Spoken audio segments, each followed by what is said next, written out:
Good morning everyone, this is your science teacher and we are going to study about the soil, the chapter 9th of your science book. The chapter containing the formation of soil on the first stanza, that's start on the page number 1 to 8. In this stanza or in this paragraph, we should know about the formation of soil, how soil is formed. There are 3 or 4 methods, 3 or 4 different types, which is told by your book to you, that how the soil is formed. The first is the role of water in soil formation. Let us know first. If you assume this is a rock, at ancient era, before millions years ago, you can see that there is nothing but rock, so everywhere on the earth surface. And when it starts raining, you can see the raining water just starts to cut it like this, and it starts draining from here like this, and from particles, so teeny particles are formed, and the teeny particles created a format known as soil. शुरू में जब बारिश की बूंदे यहाँ पड़ी, तो कहीं भी जब आप देखेंगे कि बारिश की बूंदे पड़ रही होगी, तो वहां से लेयर एक हट जाता है, एक सरफेस हट जाता है. तो रॉक्स पे भी जब ऊपर से ये ड्रॉपलेट्स गिरने लगी, तो वो ऊपर से इसको छरित करती गई, इसको काटती गई और काट के टीनी पार्टिकल्स में फॉर्म कर दिया, और वो टीनी पार्टिकल्स आगे इकट्ठा होने लगा, नीचे इकट्ठा होने लगा, और यहाँ से फॉर्मेशन हुआ सॉइल का, और this is soil. So teeny particles is this. Sometimes when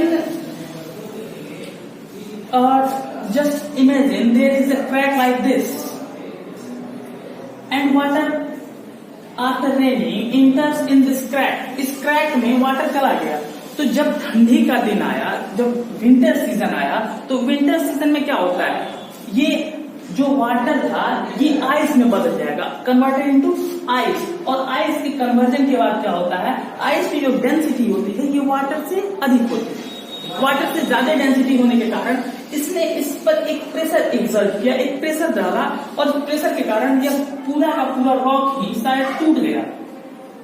यह टूट गया. अब आप सपोज कीजिए कि किसी एक पहाड़ी के ऊपर यहाँ एक रॉक है, तो यहाँ से टूटता है, तो वो ऐसे रॉक ऐसे जगह से टकराता हुआ नीचे गिरेगा, और उसके टीनी पार्टिकल्स हो जाएंगे, काफी छोटे छोटे टुकड़ों में वो टूट जाएगा. You can assume just like an egg. If you just drop egg from a height, you can see it's get destroyed on hitting the earth. जमीन से टकराने के बाद वह जिस तरह से बिखर जाता है, उसी तरह से ये रॉक के टुकड़े जो धीरे धीरे गिरे और नीचे गिर के बिखर गए. Small teeny particles are formed, and another formation of soil is created by the water. There are 2 types. There are 2 varieties by which there are 2 methods. There are which just use a vital role in the formation of soil from the rock. The second thing is the formation of soil is created by crumbling or weathering of soils. You can see there are minerals associated with the rocks. Minerals like ferrous, cobalt, nickel type minerals are there. After raining or after so many causes, it gets rusted. Ferrous gets rusted. और उसके बाद जब हवाएं चली या कुछ ऐसा हुआ, तो इसके रस्टेशन के बाद यह काफी क्रम्बल हो गया, टूट गया, टुकड़े टुकड़े हो गया, और यह क्रम्बल होने के बाद जब गिरा, तो गिर के यह टूटने लगा और टीनी पार्टिकल्स में टूटने लगा. आपने कभी कभी देखा होगा, अगर किसी लैंड के पास अधिक फर्टिलिटी अगर वो न्यूट्रिएंट्स के रूप में है, वहां कुछ मेटालिक्स अधिक है, कुछ मेटालिक प्रॉपर्टी अधिक है, तो वो ऊपर एक परत बना लेता है, पपड़ीदार परत. और जब आप उस पर चलते हैं, when you start to move on it, it's just crumble, उसका चूरा हो जाता है, चूर्ण हो जाता है, वो छोटे छोटे पार्टिकल्स में बदल जाता है. तो वही ये रॉक्स के साथ हुआ. रॉक्स का जो ऊपरी पार्ट था ये धीरे धीरे क्रम्बल करता गया, टूटता गया, और यही नीचे की तरफ बढ़ता गया तो फिर नीचे वाला टूटता गया, उसके नीचे वाला टूटता गया, फिर उसके नीचे वाला टूटता गया, और एक तो फॉर्मेशन ये रहा। दूसरा जो काम किया वो किया था हमारे क्या कहते हैं प्लांट्स के रूट्स ने। प्लांट्स के रूट्स ने क्या किया, ये सपोज कीजिए कि ये एक कोई बड़ा सा रॉक है जिसके ऊपर एक ऐसा कोई बहुत भारी पेड़ आ गया, कोई एक पेड़ आ गया, तो क्या हुआ कि कुछ समय के बाद ये पेड़, इसकी जड़ें नीचे की तरफ बढ़ने लगी, वाटर के नीड्स को फुलफिल करने के लिए नीचे की तरफ बढ़ने लगी। तो जब भी आप कहीं भीड़ में जाते हैं ना, तो क्या होता है, आपको आगे जाने की जगह नहीं होती, तो आप लोगों के बीच जगह बनाते हैं और अंदर चले जाते हैं। उसी तरह से यहाँ से रॉक्स के अंदर जाने की जगह नहीं थी, तो इस पेड़ ने इस रॉक्स को अलग अलग तोड़ दिया और यहाँ से जगह बना दिया अंदर जाने के लिए। अब जब तोड़ दिया तो ये गिर गया, और गिरने के बाद अब ये जब वहां से गिरा तो गिर के ये टूट गया, और पेड़ भी ऐसे कुछ करके जमीन पे आके गिर गया, ऐसे गिर गया। और जब ये गिरा तो इसने भी इसको तोड़ दिया, क्रम्बल कर दिया, 3 पार्ट्स के इसमें कन्वर्ट कर दिया। ओके डियर, तो ये था आपका page number 128 and 129। In 129 there is a given reason of life teeming of soil। तो कभी कभी क्या होता है ना, सॉइल जो है, soil provide us our necessities, हमारी जरूरतों की कंप्लीटेशन के लिए, हमारी नेसेसिटीज को फुलफिल करने के लिए वो हमें एक्सैक्ट इन्वायरमेंट क्रिएट करता है। कुछ जीवों के लिए यह घर भी होता है, वो वही अर्थ के ऊपरी सरफेस को चाट के, यानी उसी का फूड के रूप में लेते हैं, वहीं अपना घर बना लेते हैं। यानी अर्थ का जो अपर सरफेस है वो कुछ लाइव्स के लिए टीमिंग के काम करते हैं, कुछ लाइव्स के लिए exact behaviour, exact environment create करके देते हैं उनको जीवन के लिए। Okay, the next thing is soil profile. इसके लिए एक activity is given on your book, activity is given on your book on page number 130 for this experiment, and you can see that when you just do this experiment, what is given on the page number 130, you can see in a jar there are 3 types of soil like this. Okay, and the horizontal layers which are formed in the jar is known as horizon accordance with this. The first layer is known as A horizon, the second is B horizon, or the third one is C horizon. In these levels, this is also known as subsoil. Very fine particles are there, the smallest particles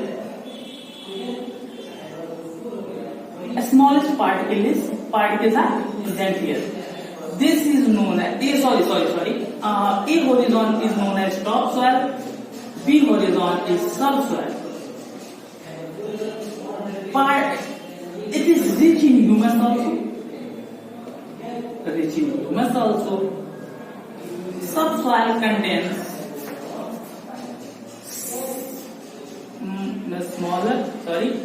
smaller particles but greater than topsoil. ठीक है, and the third has the greatest big particles,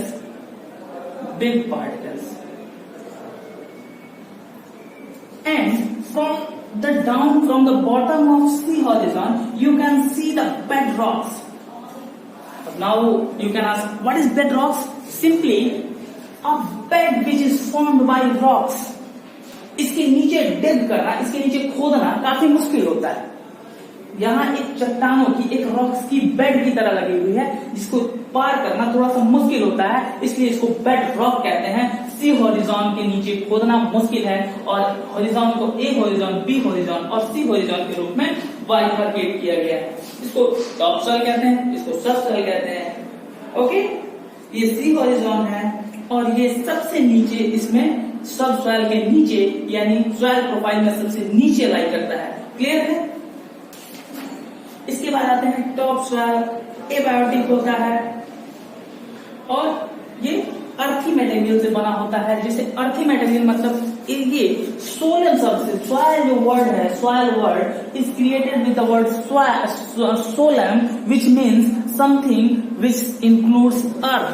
कुछ ऐसी चीजें जो धरती से मिलती जुलती हो उसको सॉइल मटेरियल कहते हैं, उसी से सॉइल बना है, यानी इस सॉइल वहां से क्रिएट हुआ है, यानी something which includes property of अर्थी मटेरियल्स। ओके, इसमें अलग अलग चीजें होती हैं, जैसे पहला क्ले होता है, दूसरा सैंड होता है और तीसरा लोम होता है। Clay has the many fine particles, बहुत फाइन पार्टिकल्स होते हैं और यह वाटर लॉगिंग बहुत अधिक करता है।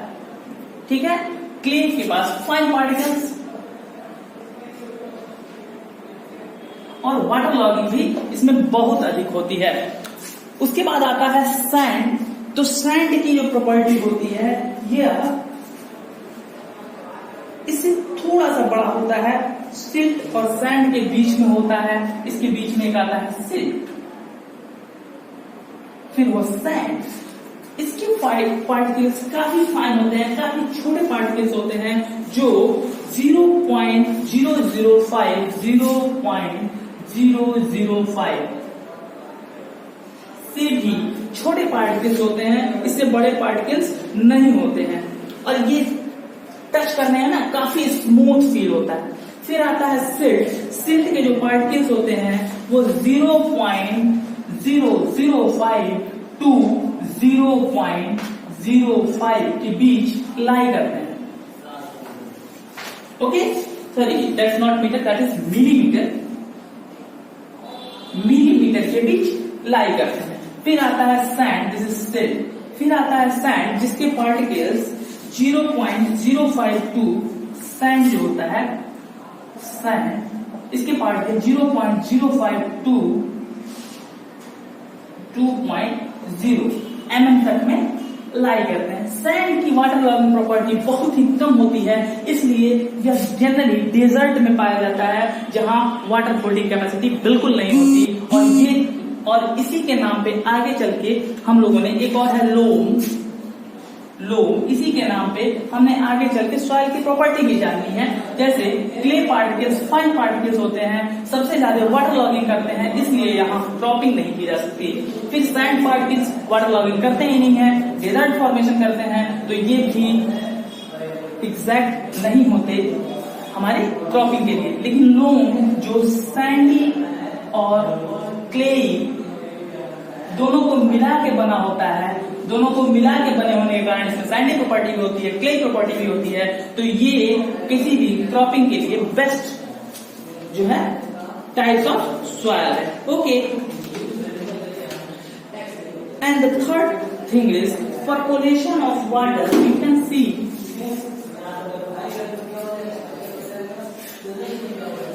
सपोज करो कि आपने किसी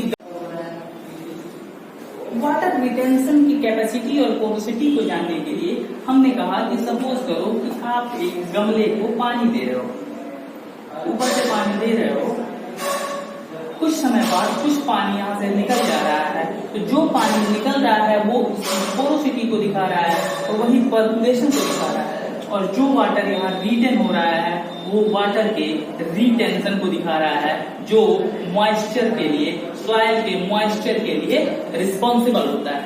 उसके बाद आया कि सॉइल एंड क्रॉप के लिए, तो मैंने आपसे कहा कि कुछ पार्टिकल्स ऐसे होते हैं, कुछ फिनोमेना, कुछ टाइप्स ऐसे होते हैं जो वाटर रिटेंशन काफी अच्छे करते हैं, जैसे क्ले। कुछ ऐसे होते हैं जो वाटर रिटेंशन बिल्कुल नहीं करते, जैसे सैंड। तो जिस क्रॉप के लिए अधिक पानी चाहिए उसको हम कहाँ यूज करते हैं? क्ले में यूज करते हैं और लोम में यूज करते हैं, चूंकि लोम में क्ले और सैंड दोनों की प्रॉपर्टी होती है, तो आप लोम में भी यूज कर सकते हैं और सैंड में भी यूज कर सकते हैं। पेज नंबर 138 पर पूरी प्रॉपर्टी दी हुई है, किस टाइप के क्रॉप के लिए कौन सा सॉइल बेटर है, ये आपके पेज नंबर 138 पर एग्जैक्ट दिया हुआ है, आप वहां से देख सकते हैं। उसके बाद आता है सॉइल इरोजन। तो बच्चों ये देखिए, ये सपोज कीजिए कि सॉइल सरफेस है, ये टॉप सॉइल है, यानी ए हॉरिजॉन है, ये बी हॉरिजॉन है और ये सी हॉरिजॉन है। जब ऊपर से वर्षा होती है, रेनिंग होती है, तो रेन्स के द्वारा ऐसे यहां से ये ऊपर से जैसे रॉक्स का मैंने बताया था ना कि रॉक्स के एक लेयर गिर गई, वैसे ही वाटर के द्वारा या विंड्स के बहुत तेज बहाव से यहाँ से एक लेयर, टॉप सॉइल की एक लेयर यहाँ से अपनी जगह से हट जाती है। इसी को सॉइल इरोजन कहते हैं, इरोजन कहते हैं। और इसके कारण कई हैं, हम डिफॉरेस्टेशन कर रहे हैं, पेड़ ऊपर से काटते जा रहे हैं। यहाँ एक पेड़ था, तो जब कोई पेड़ होगा तो इसके रूट्स इस नीचे के सॉइल्स को अपने साथ बांध के रखती है, पकड़ के रखती है। तो इसके कारण यहाँ से सॉइल रिडोनेशन के यहाँ से सॉइल इरोजन संभव नहीं है। पेड़ काट देंगे तो सॉइल को कोई रक्षा नहीं रहेगा और पेड़ यहाँ से सॉइल इरोज हो जाएगा। इसी को रोकने के लिए कई ओवर ग्रेजिंग है, बहुत ज्यादा हम पशु हैं, बहुत से हमारे कैटल्स हैं जिनको हम चराने ले जा रहे हैं, और वो यहाँ के सारे घास फूस जितना है यहाँ पे सब खा गए। तो क्या होगा, ये अब यहाँ ये बेयर हो गया। बेयर होने के बाद जब अब यहाँ अभी घास है, तब जब वाटर होगा तो ये इरोज नहीं होगा, लेकिन घास नहीं है तब वाटरिंग होगी तो ये इरोजन हो जाएगा। तो इसको रोकने के लिए, इसको प्रिवेंट करने के लिए हमने सॉइल इरोजन के अलग अलग प्रिवेंशन के नियम बनाए। जैसे हम ओवर ग्रेजिंग नहीं करेंगे, हम रिफॉरेस्टेशन करेंगे। एक होता है जैसे पेड़ों को काटना, डिफॉरेस्टेशन, तो पेड़ लगाना, रिफॉरेस्टेशन, पेड़ लगाएंगे, ओवर ग्रेजिंग से रुकेंगे। इन सब कारणों से हम अधिक से अधिक पेड़ लगाएंगे, ग्रास लगाएंगे, ग्रास कवर्स क्रिएट करेंगे। यहाँ से वहां तक पूरा ग्रास कर दिया हमने, ग्रास लगा दिया। अब बताइए, यहाँ से जब ऊपर से बारिश होगी तो ये घास में फंस जाएगी, या इसके जो जड़ें होंगी, इसके जो रूट्स होंगे, ये वाटर को होल्ड करेंगे, सैंड को, सॉइल को होल्ड करेंगे, इसलिए यहाँ से इरोजन पॉसिबल नहीं होगा। तो ये आपका चैप्टर समाप्त होता है। क्वेश्चन आंसर्स आपको पीडीएफ में मिल जाएंगे, आप लोग वहां से देख लीजिएगा। Thank you.